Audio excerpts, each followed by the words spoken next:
wabarakatuh. Perkenalkan, nama saya Rania Fatimah. Saya dari kelas 10 IPS Madrasah Aliyah Bilingual Muslimat NU Sidoarjo.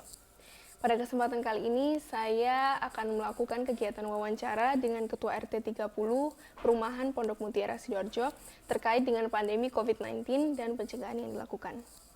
Seperti yang kita ketahui, saat ini banyak sekali negara di dunia yang terjangkit COVID-19, tak terkecuali Indonesia. Dan di sini sehubungan dengan adanya tugas proyek yang diselenggarakan oleh madrasah, saya ingin melakukan analisis lebih lanjut terkait dengan pencegahan COVID-19 yang dilakukan di wilayah perumahan Pondok Mutiara. Wawancara ini saya lakukan secara online, yaitu melalui video call dengan Ketua RT 30, karena beliau sedikit sibuk akhir-akhir ini. Dan dengan itu, jika ada kesalahan, saya ingin memohon maaf yang sebesar-besarnya. Untuk melihat bagaimana proses wawancara saya dengan Ketua RT 30, keep on watching. Selamat sore Pak Hairul. Iya, selamat sore. Saya Rania, kelas 10 siswi MA Bilingual, ingin melakukan wawancara dengan Anda tentang pencegahan COVID-19 di area perumahan kita. Iya, silakan. Ya, khususnya di RT 30 ini. Kan seperti yang kita tahu ya, sekarang kan sedang pandemi corona. Nah, terus pemerintah kan sudah menerapkan pembatasan sosial di daerah di Indonesia, khususnya di Jawa Timur, ya di Sidoarjo ini. Nah, saya ingin menyampaikan sesuai PSBB yang diterapkan 3 tahap. 3 tahap itu kan ada dari tanggal 28 April sampai tahap ketiga. Tahap ketiga ini dari tanggal 26 Mei sampai 9 Juni 2020.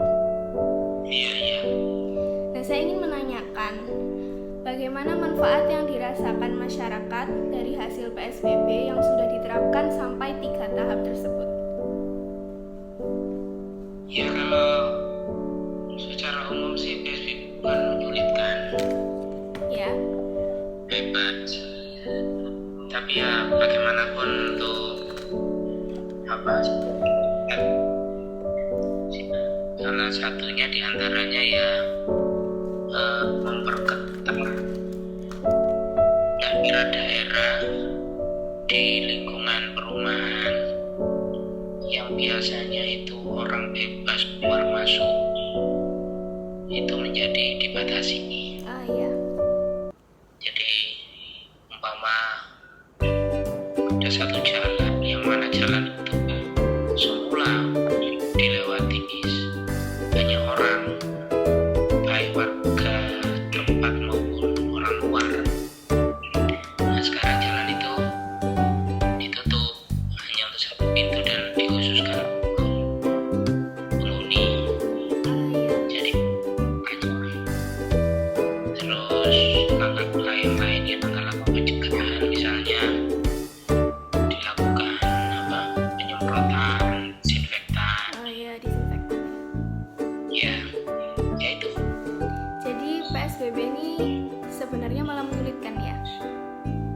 Ya jelas, tapi ya mau gimana lagi? Harus diikuti ya? Iya, kalau dilanggar kan berbahaya buat kesehatan, buat nyawa. Nah, untuk pertanyaan kedua, PSBB ini kan berbeda dengan lockdown ya.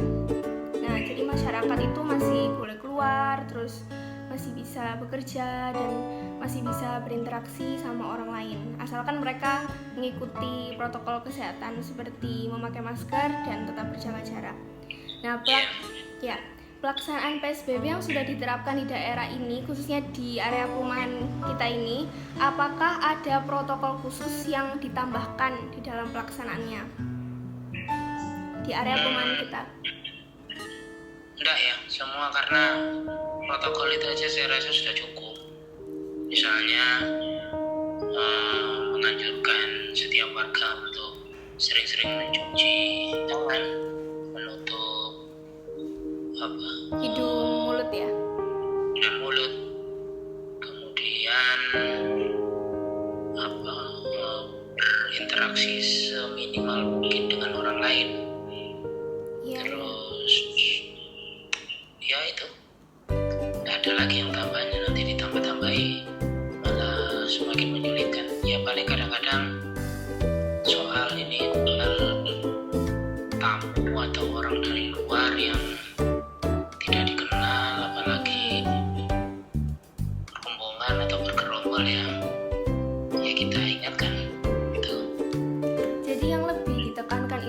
orang luar perumahan kita yang datang ke sini gitu ya, itu lebih dibatasi. Ya, kalau itu udah pasti. Terus kalau untuk warga sendiri ya dibatasi juga kan, karena yang anak sekolah mau sekolah, Iya. yang orang juga jamnya dibatasi, malah ada yang diharuskan bekerja dari rumah. Tapi kalau dari RT ya hanya mengawasi saja, nggak memberikan aturan-aturan yang lain, Iya. khususnya di RT di Bengkulu di sini ini. Ya, jadi baru diperingatkan kalau mereka memang sudah melanggar gitu ya. Iya. Nah, kalau di RT kita ini kan biasanya ada rutinitas warga, misalnya kayak arisan atau ada tahlil gitu, biasa di masjid. Apakah kegiatan tersebut ditiadakan selama PSBB atau diganti atau gimana? Iya, yang masjidnya kan ditutup. Apalagi masjidnya ini kan banyak orang luar, biasanya banyak musafir, jadi lebih rentan. Jadi masjidnya ditutup, aktivitas sementara ditiadakan. Cuma ada juga yang diganti online, misalnya kegiatan Al-Quran dilaksanakan online sekarang. Jadi waktu Al-Quran diselenggarakan secara online. Kalau arisan Iya. gimana? Iya, saya lihat juga tidak sepenuhnya berkumpul, tapi juga tidak sepenuhnya online. Bisa Hanya ketemu ya? iya, ada sedikit, misalnya kayaknya untuk menentukan siapa yang dapat itu mungkin kayaknya ada beberapa orang yang kumpul, tapi tidak seperti dulu semua kumpul. Sudah dibatasi ya kalau Ya, kita sih kalau soal uang kan gampang sekali, tinggal transfer gitu aja bisa. Nah, selanjutnya ini yang keempat, di Pondok Mutiara ini kan kita tinggal sama masyarakat yang beragam, dari kepercayaan, terus kebiasaan hidupnya juga berbeda, nggak kayak desa yang lainnya. Nah, karena PSBB ini, bagaimana respon warga saat pelaksanaan protokol kesehatan dilakukan? Apa ada yang menolak atau ada yang setuju? Kalau menolak pasti tidak ada.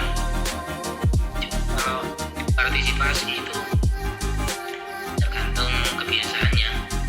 Orang-orang yang biasa keluar partisipasi ya tetap, misalnya pada saat penyemprotan disinfektan, orang-orang yang tidak biasa keluar, tidak biasa ke masyarakat ya malah tambah diam di rumah. Orang-orang yang biasa bersosialisasi pun yang lanjut usia di atas 50, di atas 60 juga banyak yang di dalam rumah, tidak keluar. Jadi kebanyakan masyarakat di sini itu individualitas gitu ya. Mereka kebanyakan di dalam rumah aja. Ya kurang lebih lah, tidak semuanya tadi. Enggak semuanya. Jadi yang biasanya bersosialisasi ya ikut berpartisipasi membantu, yang enggak ya mereka tetap di rumah. Ya. Nah, untuk selanjutnya, seperti yang kita tahu, selama pandemi ini kan banyak orang-orang yang punya usaha itu banyak yang merugi dan dapat permasalahan karena pandemi. Sehingga para pekerja di perusahaan tertentu itu banyak yang di PHK atau dirumahkan. Bagaimana bentuk gejala sosial yang dirasakan masyarakat akibat wabah pandemi ini, terutama di bidang ekonomi dan masyarakat yang tinggal di area perumahan kita ini? Sebentar ya, saya putus dulu ya. Telepon lagi ya, sebentar ya. Oh iya. Nah, melanjutkan yang tadi Pak, karena banyak masyarakat yang di PHK, terus bagaimana apa yang dirasakan sama masyarakat khususnya yang tinggal di area perumahan kita itu, mengingat banyak mereka yang di PHK dan gimana pengaruhnya bagi kehidupan ekonomi dan kehidupan sosial mereka? Nah ya kebetulan di sini saya nggak dengar ada yang di PHK, juga nggak ada yang cerita. Tapi paling ya orang-orang yang wira swasta itu semua juga menyatakan bahwa usahanya sedang menurun. Itu aja. Oh gitu ya. Jadi mereka yang punya usaha itu bilang kalau lagi turun gitu ya. Ya itu aja. Itu yang saya nggak tahu di warga. Ya. Pertanyaan selanjutnya. Jadi gini Pak, menurut informasi yang saya dapat ada biaya langsung tunai, yaitu program dari pemerintah sebagai bantuan bagi warga desa yang kurang mampu, terus yang kehilangan pekerjaan, dan yang belum dapat bantuan apapun dari pemerintah. Apakah di warga RT 30 ada yang menerima bantuan dari pemerintah tersebut? Iya, programnya ada dari desa, tapi di RT 30 tidak ada yang memenuhi kriteria. Jadi tidak ada yang menerima. Berarti sebenarnya programnya itu sudah ada dari desa, tapi karena RT kita tidak ada yang memenuhi, jadi tidak dapat ya? Iya. Ya baik. Kan menu itu harus ada kriterianya, yang masuk kriteria. Kurang mampu itu tadi ya? Ya. Pertanyaan, ya. Ada juga ini program baru pemerintah, namanya Kampung Tangguh. Adakah persiapan khusus di lingkungan RT kita pada saat pemerintah membuat sistem kampung tangguh di setiap daerah? Oh iya, itu, Pak? Itu tadi ya kita sampaikan kepada warga kalau sedikit mungkin beraktivitas di luar, dan kalau keluar itu minta surat. Iya. Terus dari segi lingkungan juga ditata sedemikian rupa sehingga masyarakat itu lebih bisa menjaga lingkungannya dari aktivitas yang tidak perlu dari orang luar. Seperti yang saya jadi misalnya jalan itu kalau terbuka lebar kan orang punya kepentingan atau tidak kadang-kadang melintas. Tapi kalau tidak demikian rupa, maka yang melintas itu hanya warga setempat dan itu punya kepentingan. Tapi sejauh ini alhamdulillah, terutama yang saya perhatikan dari warga-warga yang usia lanjut, mereka betul-betul patuh tinggal di rumah. Jadi tidak banyak keluar rumah, terus tetap menjaga lingkungan. Ya, sehubungan dengan program Kampung Tangguh itu ya semakin ditingkatkan saja. Iya. Gitu. Jadi nggak ada penanganan khusus ya? Ya, misalnya pintu portal yang biasanya ditutup malam hari sampai jam 11 ini dimajukan. Terus bukanya juga biasanya jam 4 pagi ini dimajukan. Ya, pokoknya upaya yang kurangi aktivitas. Jadi gimana? Masih ada lagi? Atau sudah selesai? Masih ada, pertanyaan terakhir. Nah sekarang kan PSBB katanya sudah nggak ada ya, diganti new normal. Iya. Nah bagaimana respon masyarakat dengan adanya transisi new normal yang sedang diuji coba pemerintah saat ini? Ya kalau reaksi macam-macam, pendapat macam-macam. Tapi yang disebut new normal itu ya kita mengartikan seperti normal, seperti biasa, tetapi ada kebiasaan-kebiasaan baru yang harus dilakukan. Misalnya kebiasaan baru itu selalu menggunakan menutup hidung dan mulut, kemudian menjaga jarak, kemudian sering-sering mencuci tangan. Nah itu kan kebiasaan baru yang tapi lain daripada itu sebisa mungkin bisa berjalan normal, misalnya bekerja normal, kemudian berusaha normal, kegiatan ekonomi normal, harapannya kan seperti itu yang normal. Iya. Itu kebiasaannya aja harus dikurangi ya itu. Ya kebiasaan misalnya keluar ke tempat yang tidak ada hubungannya dengan pekerjaan. Iya. Gitu dikurangi, misalnya hanya sekedar jalan-jalan, nah itu tidak perlu ya. Dikurangi, tidak perlu. Berarti sebenarnya new normal itu itu mirip sama PSBB atau beda? Ada bedanya. Kalau PSBB kan betul-betul pembatasan sosial ya. Iya.